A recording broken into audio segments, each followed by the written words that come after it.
सर्वपितृ अमावस्या की पौराणिक कथा। श्राद्ध पक्ष में सर्वपितृ अमावस्या का बहुत ही महत्व है। यह पितरों को विदा करने की अंतिम तिथि है। अगर कोई श्राद्ध तिथि में किसी कारण से श्राद्ध न कर पाया हो या फिर श्राद्ध की तिथि मालूम न हो तो सर्वपितृ श्राद्ध अमावस्या पर श्राद्ध किया जा सकता है।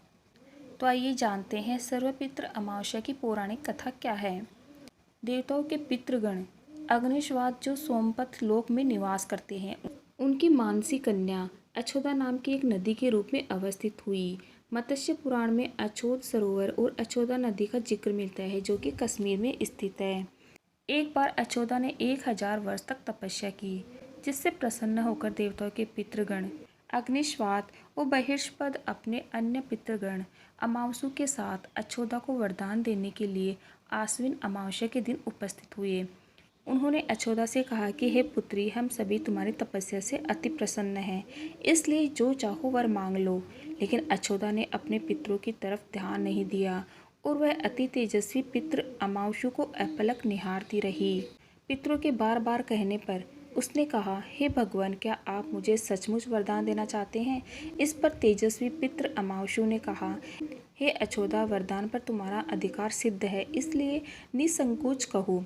अछोदा ने कहा, भगवान, यदि आप मुझे वरदान देना ही चाहते हैं तो मैं तत्क्षण आपके साथ रमण कर आनंद लेना चाहती हूँ। अछोदा के इस तरह कहे जाने पर सभी पितृ क्रोधित हो गए। उन्होंने अछोदा को श्राप दिया कि वह पितृलोक से पतित होकर पृथ्वीलोक पर जाएगी। पितरों के इस तरह श्राप दिए जाने पर अछोदा पितरों के पैरों में गिरकर रोने लगी। इस पर पितरों को दया आ गई। उन्होंने कहा कि अछोदा, तुम पतित योनि में श्राप मिलने के कारण मत्स्य कन्या के रूप में जन्म लोगी। पितरों ने आगे कहा कि भगवान ब्रह्मा के वंशज महर्षि पराशर तुम्हें पति के रूप में प्राप्त होंगे। तुम्हारे गर्भ में भगवान व्यास जन्म लेंगे। उसके उपरांत भी अन्य दिव्य वंशों में जन्म लेते हुए तुम श्राप मुक्त होकर पुनः पितृलोक में वापस आ जाओगी। पितरों के इस तरह कहे जाने पर अछोदा शांत हुई।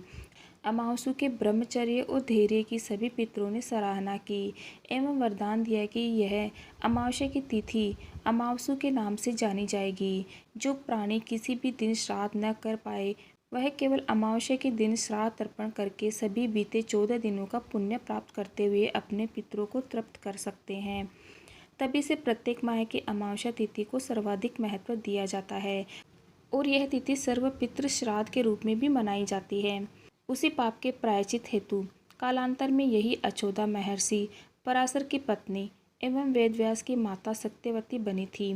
तत्पश्चात समुद्र के अंश भूत शांतनु की पत्नी हुई और 2 पुत्र चित्रांगद तथा विचित्र वीर्य को जन्म दिया था। इन्हीं के नाम से कलयुग में अष्ट का श्राद्ध मनाया जाता है।